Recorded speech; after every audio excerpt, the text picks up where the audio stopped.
The biggest obstacle I've seen with most business owners is focus, right? And where the problem is that we have so many ideas, we have so many things that we want to do, we have so many ventures that it's hard to focus. And I said, this is my own thing where I'm coming through and having conversations as I continue to battle this hurdle and then going to talk to other entrepreneurs. I've seen that the number one thing, focus, right? So I want to talk about my framework of plan, execute, review. But before I go into that, I really want to go deep on this and talk about focus, right? So we start off, right? I started a business with my mom and we started a cleaning business together. And I mean, from the gate, it was great. And I'm gonna tell you, and I always look at what made it great, because a lot of people come to me and it was like, hey, you know business. And I really had to say, yeah, but it's not that I know business. It's that my mom was a great cleaner. We had a great product, right? Then I did the marketing and we worked as a team, right? So she made sure that everything was good, because that's one of the biggest things I always think that people don't have a problem with. People have a problem with is client delivery and understanding their client delivery. So just going back to that to say that we came out, we were totally focused. We went everywhere. We did everything we had to do. I passed out flyers. I talked to people. I was at Chamber of Commerce meetings. I did everything that needed to be done to grow the business. And we quickly grew the business, right? And I didn't really realize that because we were so focused, that's why the business grew so fast. But of course, with success, more opportunities come. And as these opportunities come, we started saying, oh, let's try this. Let's try that. Let's do these other things. Let me do something that's not even in the business, right? And that hindered the business from growing to where it could go to, and it could have gotten to that space a lot faster if I would have just stayed growing. Now people can say, hey, there's a lot of ifs. No, focus. And because when we did something totally different, we got a different result. When the focus wasn't there, as I started reviewing it, there wasn't there. And I ask everybody, what do you do? And everybody has a minimum of 2 or 3 businesses. And I said, oh, they're all making $1 million. They're even sufficiently able to take care of you to go try another business, right? Is the one business allowing you to have your paycheck? But people have a job, a side hustle, or 3. And I'm like, why don't you focus on one thing, get that off the ground? Now, if you want to say, hey, let me make this where I'm comfortable enough where the business is running, I'm making enough money, then I want to go try something else, that's cool. But if you still have to juggle and fight to make money to be able to even survive off this one business, focus on that. And I have to, and I say that because I want to learn that. Now, the next thing is, how far do you want to take the business? Because you have that first step where it's like, all right, my business is doing well enough, I'm going to venture off into something else, right? My business is well enough, I'm going to venture off into something else. But then the next ladder is, how great do you want this business to be? How amazing, what is it that you want to impact? Because even if your first goal is to make money, that's one. But if your next goal is to make impact, how are you going to make that impact if you don't go deep in your industry, in what you're doing, in how you go, right? So just going that deep and waking up every day and saying, hey, this is my business. This is what I'm working on. This is what I'm going. And I just wanted to go with that because I wanted to start out with focus, right? Understanding that, because I'm reiterating this again, because it is such a deep problem that we want to do 80 million things and have 50 million ideas. And I don't say just throw your ideas away. I have another video talking about the ideas bank, making sure that you're banking on these ideas and then revisiting them every month or every quarter to see where you want, adding context to them, so you don't just get frustrated and have all your ideas and try to throw them away. So you want to always have an idea bank, because great ideas do come from that. And the last thing I want to say about focus, about pivoting, because people are like, well, what happens if I want to pivot? My pivot is either it's it's hell yes, I heard this, hell yes, or no. If it's not, this is an amazing opportunity, once in a lifetime, I'm ready to go down this path, this is my mission, it's aligned with everything I'm doing. If that's not it, then I'm not doing that. I'm not changing for that. It has to be that kind of thing to get me off the path I'm on. A lot of people come to me with business opportunities or business ideas, and I said, that's for people who don't have a plan. I understand you say this is amazing. I'm not saying that what your business opportunity or what your business thing is not amazing, but I already have a plan, I already have a plan. So I have to stay focused on this plan. Not saying that your thing won't make money, not saying that it's the next gazillionaire idea or anything like that, but it's not aligned with my mission. It's not something that I really want to do.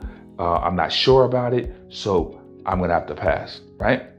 Now let's get into it, right? So the PER, right? Plan, execute, review. And I always start with the planning, because a lot of times people skip over this part right here, which is having a plan of how their year, month, week, day, hour is even going to go. So I have an activity tracker, which is just like what am I doing every hour? Am I actually getting things done, and understanding that?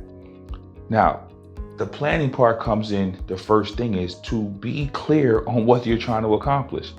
A lot of times people just get up and be like, I want to make more money. What does that mean?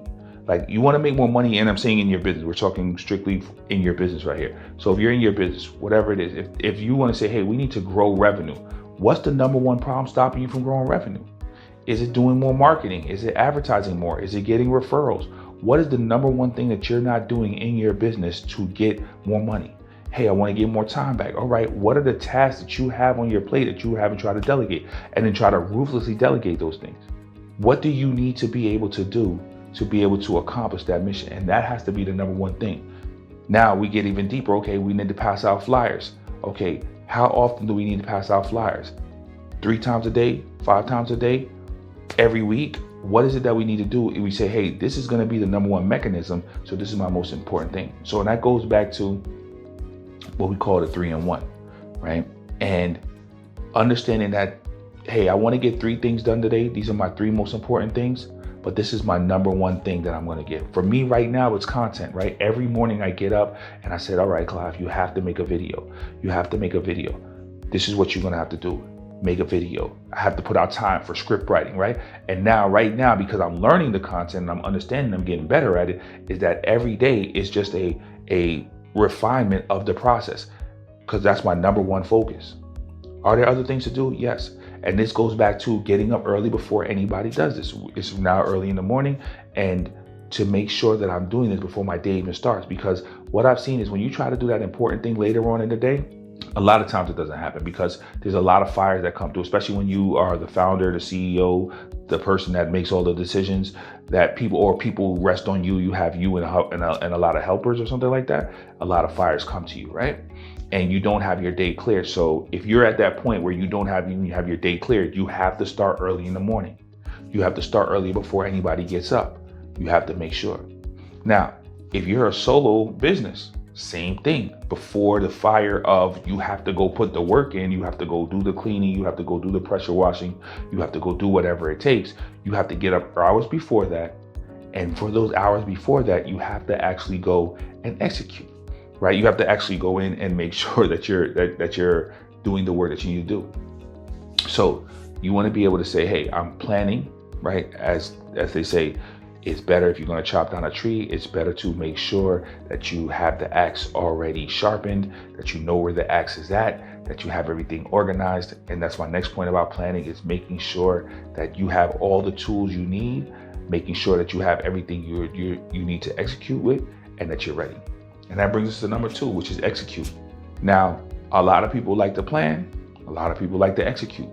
It's hard to find people who like to do one or the other, right? And the planning and just constant planning adds to procrastination, and constant execution is just something that a lot of destruction comes in the wake a lot of times when there's just execution. And I know when people say, yo, there's a bias for action. There's a bias for action. Yes, want to have a bias for action. That is exactly right. But we still can, that doesn't mean we can negate planning. That doesn't mean we shouldn't plan. We should be saying, hey, I'm going to execute. And when the time comes to pull the trigger, you have to believe in the plan. There's the part where I think that people have it. They make the plan, and then when it's time to execute, they don't execute. Now, what does execution look like, right? Execution is, hey, having the time when I actually do these things. When are we actually executing and putting in the work? Now, I'm not talking about an execution of in the business work, right? Serving clients, putting out fires. I'm talking about execution of the things that are moving the needle in the business. Everything here we're talking about is moving the needle in the business, right? So if that's whether doing content, whether that's passing out flyers, whether that's focusing on your ads, whether that's doing creatives, whether that's social media, whether that's even optimizing for your clients, whether that's delivering the service better to your clients, right? That could be the optimization that you need, and the execution where you're working on that every day. It's like, hey, how do we get this client's better results? So I don't want to just be like a marketing thing. There is the operational side. How do we need to go get our numbers together. I don't want to know nothing. Nothing can happen until we have all of our finances together, so that we know that all of our KPIs are together. What is the number one thing? This is what you need to be able to do. Now, once that number one thing and you execute it and you're focused on it, right, you know what's going on. Now, you need to be able to have that time where you're doing it. You need to block out the time where you're doing it, and you need to have an environment where there's no distractions.